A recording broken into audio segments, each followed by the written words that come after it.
పరమశివుడు వృద్ధ బ్రాహ్మణ రూపంలో వెళ్ళి మాణిక్యవాచకర్లు చెప్పినటువంటి వాటన్నింటినీ కూడా తాళపత్ర గ్రంథాల మీద రాసి తెలతెలవారిపోతూ ఉండగా లోపలికి వెళ్ళి చిదంబరంలో నటరాజస్వామి వారి సన్నిధానంలో గడప మీద తిరువాచకము అని పేరు పెట్టి ఆ పుస్తకాన్ని అక్కడ పెట్టి వెళ్ళిపోయి నటరాజస్వామి వారి యొక్క అధికార ముద్ర వేశాడు దాని మీద.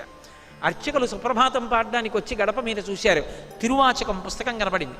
తిరువాచకం పుస్తకం ఇంట్లో ఉంటే చాలు. ఈ మధ్య దాన్ని ఆంధ్రీకరించారు కూడా. ఆ పుస్తకంలో ఉపోద్ఘాతం రాశాడు. ఇంతటి మహానుభావుడు, ఈయన మాటలు మాణిక్యాలు, మళ్ళీ ఈయన మాటలు వ్రాసి ఉండకపోతే భవిష్యత్తరాలకు అందవు. అందుకే చిదంబర క్షేత్రానికి అధినాథుడైన ఆకాశలింగ స్వరూపుడైనటువంటి నేనే రాత్రంతా మాణిక్యవాచకర్ల చేత పాడించి ఆయన పాటలు పాడితే ఆ పాటలతో కూడుకున్నటువంటి గ్రంథాన్ని రాసి తీసుకొచ్చి ఇక్కడ పెట్టాను, దీనికి తిరువాచకం అని పేరు పెట్టానన్నాడు. గబగబా వెళ్ళి మాణిక్యవాచకర్లను తీసుకొచ్చారు. అయ్యా, రాత్రి మీరు పాట పాడారట, శివుడు విన్నట్ట, పుస్తకం రాశాట, రెండని. ఏమిటి దీని భావం అన్నారు. చెబుతాను రెండని తిన్నగా వెళ్ళి నటరాజస్వామి దగ్గరికి తీసుకెళ్ళి నిలబడి ఇదే దీని భావం అని నటరాజుని చూపించాడు. ఆయన్ని ఇలా చూపిస్తున్నాడు. మాణిక్యవాచకర్లలో ఉన్నటువంటి తేజస్సు పైకి లేచి నటరాజస్వామి ఎందుకు కలిసిపోయింది. భక్త నందనార్ ఆ నటరాజస్వామిని దర్శనం చెయ్యాలని ఎంతో ప్రయాసపడి వచ్చి అక్కడ నిలబడితే ఆఖరికి ఆయన్ని అగ్నిలోకి తోసేస్తే అది పద్మాల మాలయ్యి ఆయన మెడలో పడితే బయటికి వచ్చి నటరాజస్వామిని ఆనందాశ్రువులతో స్తోత్రం చేస్తే నందనార్లో ఉన్న తేజస్సు జ్యోతి రూపంలో చిదంబరంలో నటరాజస్వామిలో కలిసిపోయింది. ఎంతమంది భక్తుల్ని అనుగ్రహించినటువంటి క్షేత్రము చిదంబర క్షేత్రం. నరస్వరూపంలో వినాయకుడు ఉండేటటువంటి ఏకైక క్షేత్రం చిదంబరం. ఇన్ని ప్రత్యేకతలు సంతరించుకున్నటువంటి చిదంబర క్షేత్రంలో ఈ సమస్త భూతములు దేని నుంచి వచ్చాయో ఆ మూల కందమును అక్కడ చూడాలి.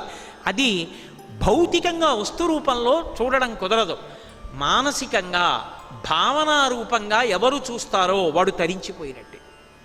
అందుకే ఆకాశాద్వాయు వాయోరగ్ని అని ఈ సృష్టి జరిగినప్పుడు మొట్టమొదట ఆకాశం, ఆకాశంలోంచి అగ్ని, అగ్నిలోంచి నీరు, నీటిలోంచి పృథివీ, ఇలా వరుసగా ఒక్కొక్క భూతం ఏర్పడి ఈ సమస్త బ్రహ్మాండములుగా విస్తరించింది.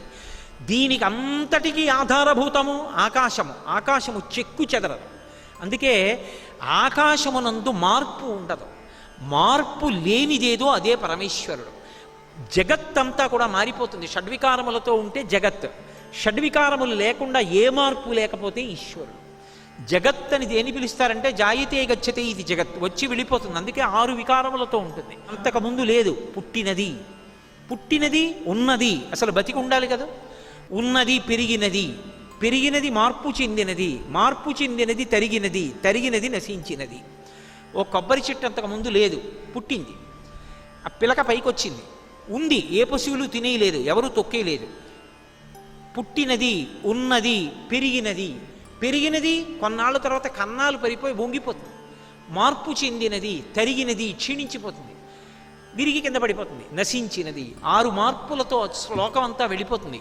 ఏ మార్పు లేకుండా ఉండేది ఏదంటే ఆకాశం ఒక్కటే.